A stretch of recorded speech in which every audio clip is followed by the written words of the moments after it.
ही लढाई आपण लढत असताना ही जिकराची लढाई, जीवावरती बेतलेले संकट आहे, अगदी देशात हाहाकार झालेला आहे आणि अशी ही लढाई आपण जिद्दीने लढत असतानाच एक सुप्रीम कोर्टाने आणखीन एक निर्णय दिलेला आहे, तो मात्र थोडासा निराशाजनक आहे.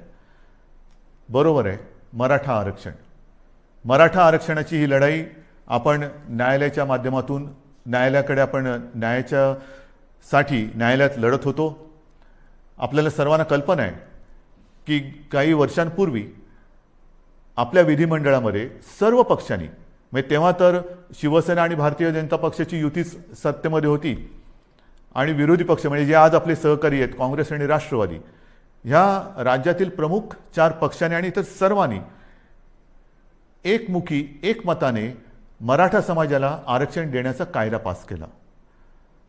तो मंजूर केला. मग त्याला आव्हान दिलं गेलं. उच्च न्यायालयामध्ये आपण ही लढाई जिंकलो. त्याला आव्हान दिलं गेलं. मग सर्वोच्च न्यायालयात ही लढाई गेली. सर्वोच्च न्यायालयात ही लढाई आपण लढलो आणि दुर्दैवाने आज हा निराशाजनक निकाल ह्या अगदी लढाईच्या ऐन भरामध्ये आलेला आहे. नेमकं काय झालं? जे काही एक ढोबळमानाने निकाल आलेला आहे, कारण आता निकालपत्र ते आता हाती आलेलं आहे, त्याच्यावरती आणखीन डिटेलमध्ये काम सुरू आहे, त्याचा अभ्यास सुरू आहे. पण सर्वानुमते एकमुखाने घेतलेला हा निर्णय सुप्रीम कोर्टाने त्याच्या विरोधात निकाल दिलेला आहे. मग असं कोणीतरी म्हणालं की आम्ही जे उच्च न्यायालयात जिंकलो ते सुप्रीम कोर्टात तुम्ही हरलात, तुम्हाला लढताच आलं नाही. नाही, असं अजिबात नाही आहे. ज्या वकिलांनी आपल्याला उच्च न्यायालयामध्ये विजय प्राप्त करून दिला, बाजू मांडली, यशस्वीपणाने मांडली, तेच वकील त्याच्यात कुठेही बदल न करता किंवा त्यांच्यात अधिक काही वकिलांची आपण त्यांना मदत देऊन ही लढाई आपण अत्यंत योग्यपणाने समर्थपणाने सर्वांचं मत एकत्र घेत आपण ही लढलो आहे. पदरी निराशा आलेली आहे. पण निराश झालो किंबहुना निराश झाला तर तो महाराष्ट्र कसला. मी खास करून मराठा समाजाला एक वेगळ्या दृष्टीने धन्यवाद देतो आहे की त्यांनी फार समंजसपणाने हा निर्णय जो आहे हा ऐकलेला आहे. कुठेही थैथयाट केला नाही, आदळआपट केली नाही. त्याच्याबद्दल मी तमाम माझ्या मराठा समाजातील माता भगिनींना, बांधवांना हात जोडून धन्यवाद देतो आहे. आणि त्यांच्या नेत्यांनी सुद्धा, मी विशेष उल्लेख करेन, छत्रपती संभाजीराजे यांनी सुद्धा अत्यंत समंजस्याने आपली प्रतिक्रिया दिलेली आहे. हे दिवस लढाईचे नाही आहेत, निदान आपल्या तरी नाही आहेत. कारण सरकार आणि आपली भूमिका एक आहे. जर सरकार या निर्णयाच्या म्हणजे आरक्षणाच्या विरोधात असतं तर लढाई मी समजू शकत असतो. पण सरकार आपल्यासाठी लढतंय, आपली बाजू मजबूतीने सुप्रीम कोर्टात मांडते किंवा ती मांडली, आणि तरीसुद्धा हा एक निराशाजनक निर्णय आल्यानंतर मला असं वाटतं अजूनही लढाई संपलेली नाही आहे. कारण लढाई केव्हा संपते? सगळं काही अंधार पसरतो तेव्हा. आज माननीय सर्वोच्च न्यायालयाने आपल्याला हा निकाल देत असताना म्हणजे त्यांनी सांगितलं की हा तुमचा अधिकारच नाही आहे.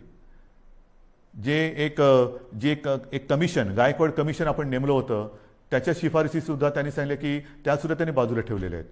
मग काय करायचं नेमकं? आता काय करणार तुम्ही म्हणता ही लढाई संपलेली नाही. मग सर्वोच्च न्यायालयाने निकाल दिल्यानंतर सुद्धा पुढे काय? आता पुढे आहे. सर्वोच्च न्यायालयाने निकाल देताना मला असं वाटतं पुढचा मार्ग दाखवलेला आहे की कुठे न्याय मिळेल आपल्याला, हे सर्वोच्च न्यायालयाने दाखवलेलं आहे. कारण सर्वोच्च न्यायालयाने सांगितलं की आरक्षण देणं, मग बाकीचे किचकटपणात मी जात नाही आहे. अशोकरावांनी अत्यंत व्यवस्थितपणाने दुपारी पत्रकार परिषद घेऊन एक व्यवस्थित बाजू मांडलेली आहे. कारण त्यांनी या विषयावरती गाढा अभ्यास केलेला आहे.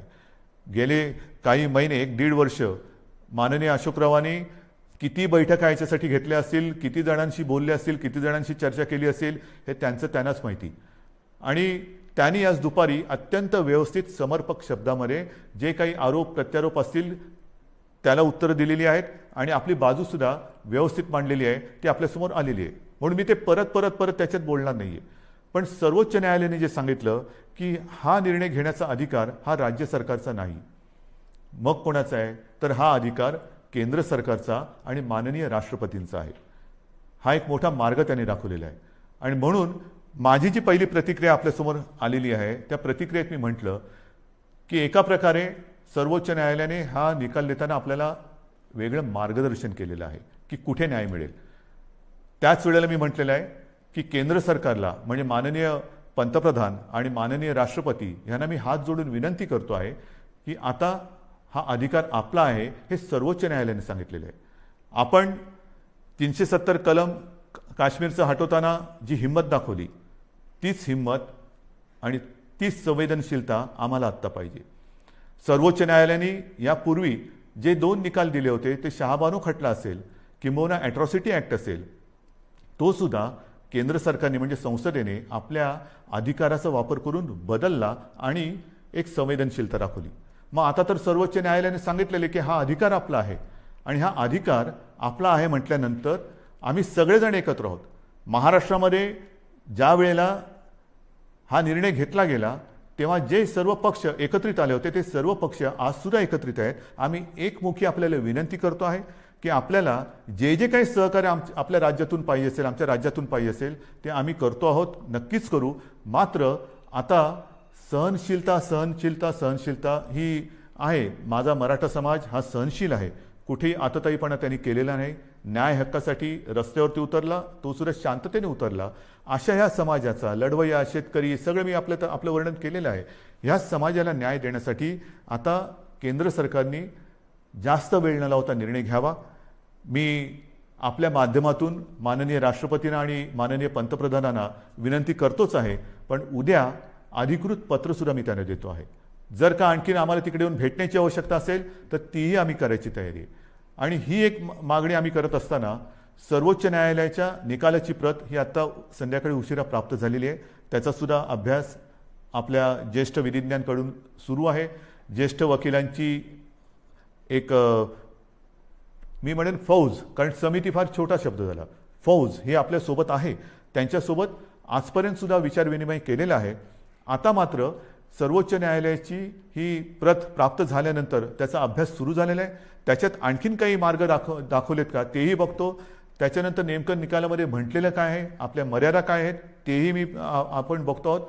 मात्र पुन्हा एकदा मी सांगेन की जो मार्ग सर्वोच्च न्यायालयाने दाखवलेला आहे ह्या निर्णयाच्या बाबतीत केंद्र सरकारच्या अधिकारावरती त्यांनी मी म्हणेन एका अर्थी शिक्कामोर्तबच केलेलं की हा तुमचा अधिकार आहे. आता मला केंद्र सरकारचा अधिकार पाहिजे, कारण आम्ही सर्व पक्ष एकत्र आहोत.